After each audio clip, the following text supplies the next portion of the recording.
নমস্কার বন্ধুরা, বন্দনা রান্নাঘরে আপনাদেরকে স্বাগত জানাই। আজকের রেসিপি মুচমুচে আর মুখরোচক স্বাদের সুজির পকোড়া।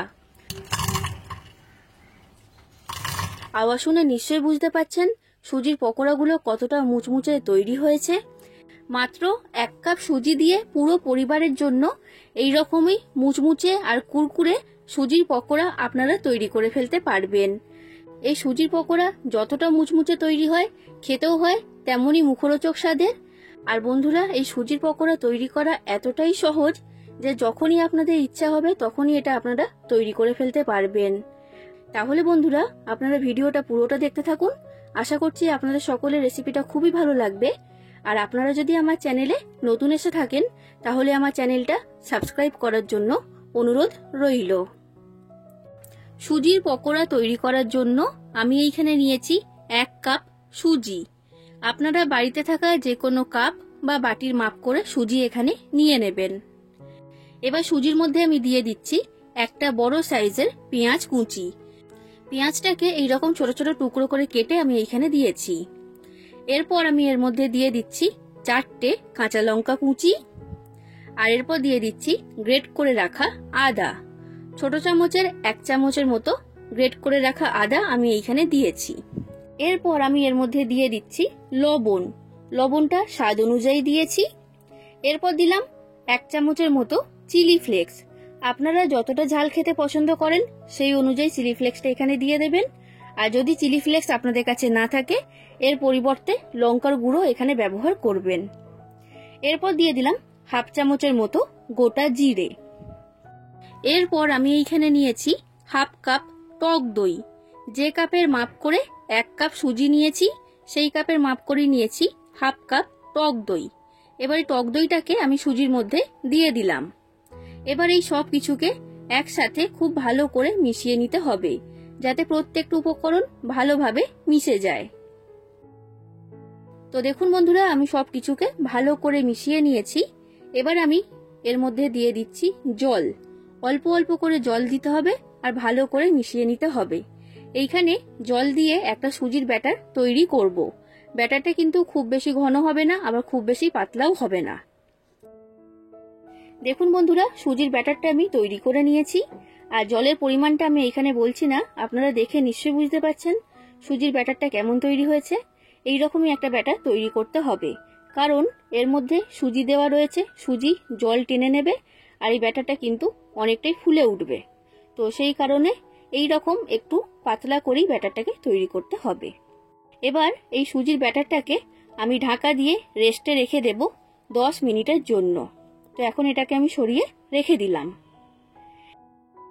10 মিনিট পর আমি পাত্রের ঢাকনাটা খুলে নিয়েছি। সুজিটা আগের থেকে অনেকটাই ফুলে উঠেছে, দেখে বুঝতেই পারছেন। আর এই মিশ্রণটা কিন্তু অনেকটাই ঘন হয়ে গেছে। এটা এখন আমার তৈরি। এরপর গ্যাসের মধ্যে একটা তড়কা প্যান গরম হতে বসিয়ে দিয়েছিলাম।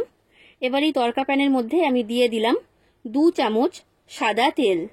তেলটাকে হালকা গরম করে নিয়েছি। এবার তেলের মধ্যে আমি দিয়ে দিলাম 1 চামচ কালো সর্ষে। এরপর দিয়ে দিলাম সামান্য পরিমাণ হিং। হিং দিলে সুজির পকোড়ার স্বাদ খুবই ভালো হয়। এরপর দিয়ে দিলাম কারি পাতা। কারি পাতাটাকে এরকম ছোট ছোট টুকরো করে কেটে আমি এইখানে দিয়েছি। এবার সব কিছুকে ভালো করে নাড়াচাড়া করে মিশিয়ে নিলাম। এবার গ্যাসের ফ্লেমটা আমি বন্ধ করে দিয়েছি। এটা আমার তড়কা লাগানো হয়ে গেছে। আর গরম থাকা অবস্থাতেই এটা আমি সুজির মিশ্রণের মধ্যে দিয়ে দিচ্ছি। এবার এটাকে সুজির সাথে ভালো করে আমি মিশিয়ে নিচ্ছি। তো এটা আমার মেশানো হয়ে গেছে। এবার আমি এর মধ্যে দিয়ে দিচ্ছি চালের গুঁড়ো।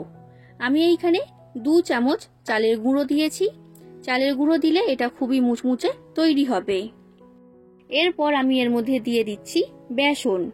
আমি এখানে 1 চামচের মতো বেসন দিয়েছি। বেসনটা এখানে বাইন্ডিং এর কাজ করবে। এরপর আমি এর মধ্যে দিয়ে দিচ্ছি ছোট চামচের 1/2 চামচের মতো খাবার সোডা বা বেকিং সোডা। খাবার সোডা বা বেকিং সোডা এখানে অবশ্যই ব্যবহার করবেন। খাবার সোডা দেওয়ার কারণে সুজির পকোড়াগুলো ভেতর থেকে খুবই নরম, স্পঞ্জি আর জালিদার তৈরি হবে। এবার এই সব কিছুকে আমি ভালো করে মিশিয়ে নিচ্ছি। আর 2 থেকে 3 মিনিটের মতো সুজির ব্যাটারটাকে ভালো করে ফেটিয়ে নিতে হবে। এই সময় বন্ধুরা আমি কয়েকজনের নাম শাউট আউট করে দিচ্ছি। আমার রেসিপি দেখে অনেক দর্শক বন্ধুই বাড়িতে তৈরি করেন, আর তাদের ভালো লাগলে তারা কমেন্ট করে আমাকে জানান। তো তার মধ্যেই কয়েকজনের নাম আমি আজকে আপনাদেরকে বলে দিচ্ছি। আলপনা রয় বলেছেন, আপনার ভিডিও দেখে বানিয়েছি, ফার্স্ট টাইম, খুব ভালো হয়েছে, খুব সহজ। দেবাদিতা রয় বর্মন বলেছেন, অ্যাবসলিউটলি ডিলিশিয়াস। আর পূর্ণিমা রয় বলেছেন, ওয়ান্ডারফুল।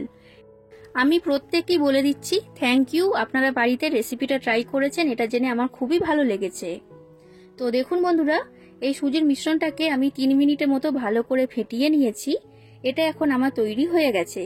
আর কেমন তৈরি হয়েছে মিশ্রণটা সেটাও আমি আপনাদেরকে দেখিয়ে দিচ্ছি। তো দেখুন বন্ধুরা, সুজির পকোড়া তৈরি করার জন্য এই মিশ্রণটা এখন আমার তৈরি। এরপর গ্যাসের মধ্যে কড়াইতে সাদা তেল গরম হতে বসিয়ে দিয়েছিলাম। তেলটাকে ভালো করে গরম করে নিয়েছি। এবার গ্যাসের ফ্লেমটা কমিয়ে আমি মিডিয়াম ফ্লেমে করে দিলাম। এবার যে সুজির মিশ্রণটা তৈরি করেছি তার মধ্যে থেকে কিছুটা পরিমাণ মিশ্রণ হাতের মধ্যে নিয়ে নিয়েছি, আর এইরকম ছোট ছোট করে গরম তেলের মধ্যে দিয়ে দিচ্ছি। এইখানে কিন্তু গোল করেই দিতে হবে এরকম কোনো মানে নেই, যেমন শেপে পারবেন দিয়ে দেবেন, কারণ এটা তেলে দেওয়ার সাথে সাথেই ফুলে ডবল হয়ে যাবে আর এটা কিন্তু উপরে ভেসে উঠবে। তো দেখুন বন্ধুরা, প্রত্যেকটা পকোড়া তেলে দেওয়ার সাথে সাথেই কিন্তু উপরে ভেসে উঠতে শুরু করে দিয়েছে। যত ভালো করে সুজির ব্যাটারটা ফেটানো হবে পকোড়াগুলো কিন্তু ততটাই ভালো তৈরি হবে। এবার গ্যাসের ফ্লেমটা মিডিয়াম ফ্লেমে রেখে এইভাবে উল্টে পাল্টে নাড়াচাড়া করে সুজির পকোড়াগুলোকে আমি ভেজে নেব। বন্ধুরা, আপনাদের যদি রেসিপিটা ভালো লাগে তাহলে অবশ্যই লাইক করে দেবেন, শেয়ার করে দেবেন আর কমেন্ট করে জানাবেন কেমন লেগেছে রেসিপিটা। আর আমার চ্যানেলটা যদি এখনো পর্যন্ত সাবস্ক্রাইব না করে থাকেন তাহলে অবশ্যই আমার চ্যানেলটাকে সাবস্ক্রাইব করে দেবেন। তো দেখুন বন্ধুরা, এই সুজির পকোড়াগুলো আমার ভাজা হয়ে গেছে আর এগুলো কিন্তু খুবই মুচমুচে তৈরি হয়েছে। এবার আমি তেলের মধ্যে থেকে এই সুজির পকোড়াগুলোকে তুলে নিলাম। আর ঠিক একই রকম ভাবে আমি বাদ বাকি সব সুজির পকোড়াগুলোকে ভেজে নেব। তাহলে বন্ধুরা, আপনারাও বাড়িতে এইভাবে সুজির পকোড়া তৈরি করুন। আশা করছি আপনাদের সকলের খুবই ভালো লেগেছে। আর এইরকম নতুন নতুন রেসিপি পেতে আমার চ্যানেলটাকে অবশ্যই সাবস্ক্রাইব করে দেবেন। আজ আসি বন্ধুরা, আবার দেখা হবে অন্য কোনো দিন অন্য কোনো রেসিপির সাথে। ধন্যবাদ।